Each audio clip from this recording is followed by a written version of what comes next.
Hello and welcome साथियों, आप सभी का स्वागत है स्मार्ट स्टडी विद प्लेटफॉर्म पर। मैं सुनील कुमार आपका स्वागत करता हूं। हम लोग पिछले सेशन में देख रहे थे भाज्यता के नियम। तो इसके आगे के जो भाज्यता के नियम हमने 5 तक पिछले सेशन में बताया था। अब इसके आगे जो 6, 7, 8, 9, 10, 11 जो भी हैं उनको सीखने का प्रयास करते हैं। तो आइए बिना देरी करे हुए हम लोग अपने चलते हैं सेशन पर। तो आइए दोस्तों, हम लोग सबसे पहले चलते हैं अपने 6 से भाज्यता के नियम पर। 6 से भाज्यता का नियम क्या कहता है कि जो संख्या 2 तथा 3 से विभाजित हो जाएगी वह संख्या 6 से पूरी तरह विभाजित हो जाएगी। यानी कोई ऐसी संख्या हो जो कि 2 तथा 3 से विभाजित हो जाती है तो वह संख्या पूरी तरह से 6 से विभाजित हो जाएगी। और 2 के भाज्यता के नियम में क्या बताया था मैंने कि जिस भी संख्या के अंत में 0 या कोई सम संख्या हो, जैसे 0, 2, 4, 6, 8 जैसी कोई संख्या दिखती है इकाई के अंक पर, तो वह संख्या पूरी तरह से 2 से विभाजित हो जाएगी। और तीसरे में क्या बताया था, यानी 3 से भाज्यता के नियम में कि संख्याओं का जोड़, यानी संख्या जो भी कोई संख्या दी गई हो उसका योगफल जो है, यानी जोड़ने पर जो योग आता है वो अगर 3 से पूरी तरह से विभाजित हो जाती है तो क्या है, पूरी संख्या 3 से विभाजित हो जाती है।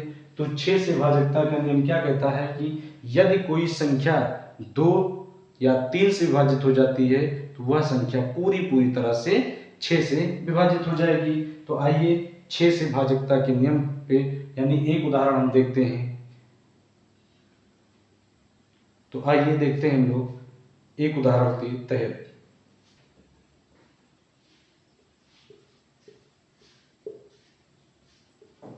यानी संख्या दी गई है 56,454, यानी कहा गया है कि 56,454। और इसमें भाज्यता का नियम क्या कह रहा है कि यदि कोई संख्या 2 से तथा 3 से विभाजित हो जाती है तो वो 6 से विभाजित हो जाती है। और 2 का भाज्यता का नियम क्या था कि यदि 2, 0, 2, 4, 6, 8 जैसी कोई संख्या दिखती है तो वो 2 से पूरी तरह विभाजित हो जाती है। तो इसका मतलब कि इकाई के अंक पर अंत में क्या दिख रहा है, 4। और 3 के भाज्यता के नियम में क्या कहा गया था कि इन संख्याओं की पूरी संख्याओं का जो जोड़ है, यानी जो योग आएगा वो अगर 3 से विभाजित हो जाता है तो क्या है, वो संख्या पूरी 3 से विभाजित हो जाती है। तो देखते हैं 5, 6, 11, 5, 6, 11, 4, 15, 5, 20, 4, 24, यानी 24 देखते हैं 3 से विभाजित होती है या नहीं। 3, 8, 24, यानी कि ये संख्या 3 से विभाजित हो रही है। और अंत में सम संख्या दिख रही है, यानी 4 दिख रही है तो 2 से विभाजित हो जाएगी। तो आइए देखते हैं क्या ये 6 से विभाजित हो रही है या नहीं। तो करते हैं 6 9 54, फिर कितना बचा 2, हुआ कितना 24, 6 चौको 24। अब 24 हो गया है तो 5 में 6 का भाग नहीं जाएगा तो यानी 54 में ले जाना पड़ेगा। तो पहले यहाँ 0 और 6 9 54, यानी ये संख्या किससे 6 से पूरी तरह विभाजित हो रही है। यानी 2 से भी हो रही है, 3 से भी हो रही है, तो इसका मतलब 6 से भी क्या होगा, विभाजित हो जाएगी। आइए देखते हैं एक उदाहरण और लेकर। जैसे लिखा हूं 43 56 हमें दिख रहा है कि अंत में सम संख्या है तो 2 से विभाजित हो जाएगी। देखते हैं भाजक 3 के भाज्यता फॉलो कर रहा है या नहीं। यानी 4, 3, 7, 5, 12, 6, 18, यानी 18 भी 3 से पूरी तरह से कट जाएगा। देखते हैं 6 से क्या ये विभाजित होता है या नहीं। तो 6 सती 42, 1 बचा, कितना हुआ 15, 6 दूनी 12, 3 बचा, 36 हुआ, 6 छन 36, यानी ये पूरी संख्या किससे 6 से विभाजित हो रही है। यानी जो 2 से विभाजित हुई वो 3 से विभाजित हुई और वही संख्या पूरी 6 से भी विभाजित हो रही है। उम्मीद है ये भाज्यता का नियम आपको जरूर समझ में आया होगा। तो आइए एक और उदाहरण लेकर देखते हैं। जैसे लिख जाए कि 2, 4 और 4। देखते हैं क्या ये भाज्यता का नियम फॉलो करता है या नहीं। तो 2 का भाज्यता का नियम क्या है कि अंत की कोई भी इकाई का अंक अगर वो सम हो तो हो जाएगा। यानी 2 का तो भाज्यता का नियम फॉलो कर रहा है। और तीसरे का देखते हैं, यानी 3 का, तो 2, 4, 6, 4, 10, यानी 10 3 से पूरी तरह से विभाजित नहीं हो रहा है, 3 3 का 9, एक शेष बच रहा है, तो ये संख्या 3 से विभाजित नहीं हो रही, तो इसका मतलब ये 6 से विभाजित नहीं होगी। आइए देखते हैं। 6 चौको 24, अब यहाँ पे 4 में नहीं जाएगा तो 0, यानी 4 कितना हो रहा है 4, शेष बच रहा है, इसका मतलब ये भी संख्या 6 से विभाजित नहीं हो रही है। उम्मीद है कि ये भाजकता का नियम आप लोगों को पसंद आया होगा। आइए चलते हैं दूसरे भाजकता के नियम पर, यानी 7 के भाजकता के नियम पर। आइए देखते हैं 7 के भाजकता के नियम क्या कहते हैं। 7 से भाजकता का नियम कहता है कि संख्या की इकाई अंक लेकर उसे 2 से गुणा कराएं और शेष बची हुई संख्या से घटाएं। यदि घटाने पर जो संख्या बचे और वह संख्या 7 से विभाजित हो जाए तो वह संख्या पूरी 7 से विभाजित हो जाएगी।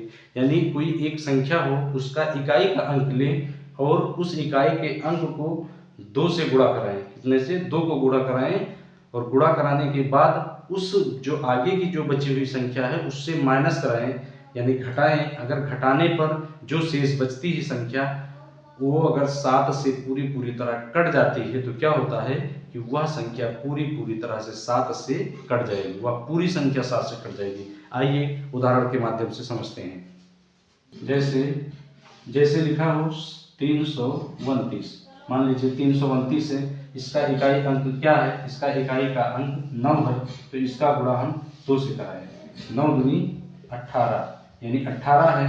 अब जो शेष बची हुई संख्या है वो 18 से 32 से, यानी 18 को घटाएं, उनके दी गई आगे वाली संख्याओं से इसको घटा दें।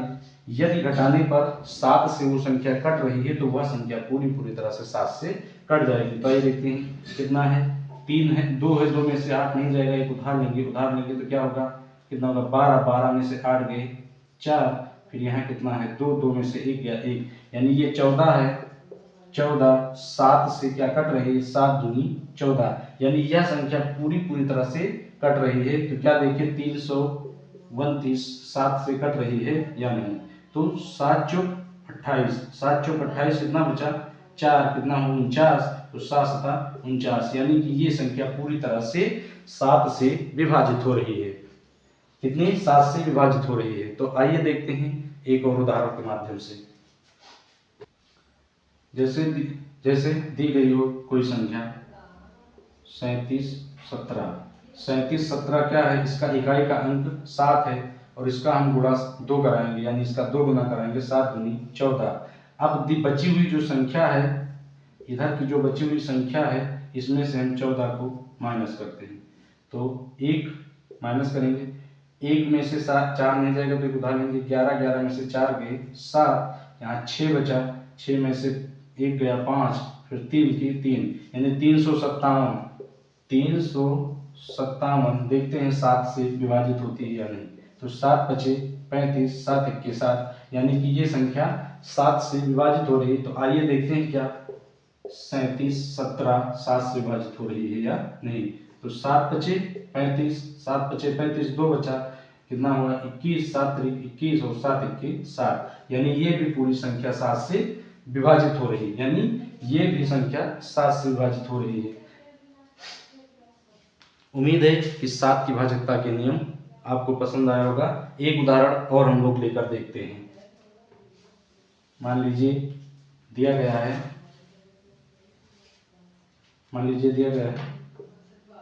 4 5 3, कोई भी संख्या है।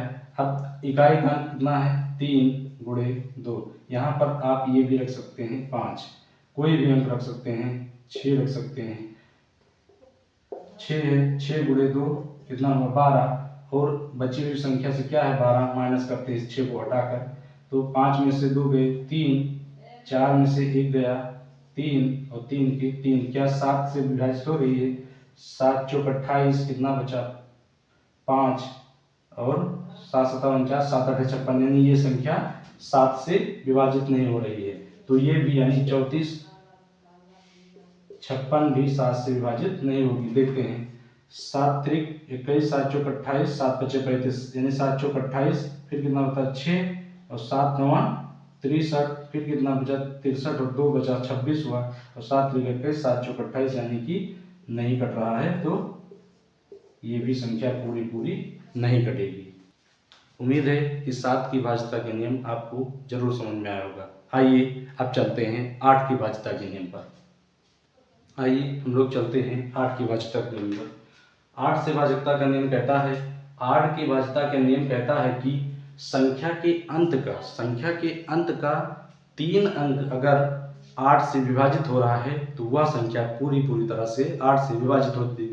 जैसे दिया गया था 2 के भाज्यता के नियम में कि संख्या के अंत का एक अंक अगर सम हो या 2 से कटने वाला है तो क्या है, पूरी संख्या 2 से कट जाएगी।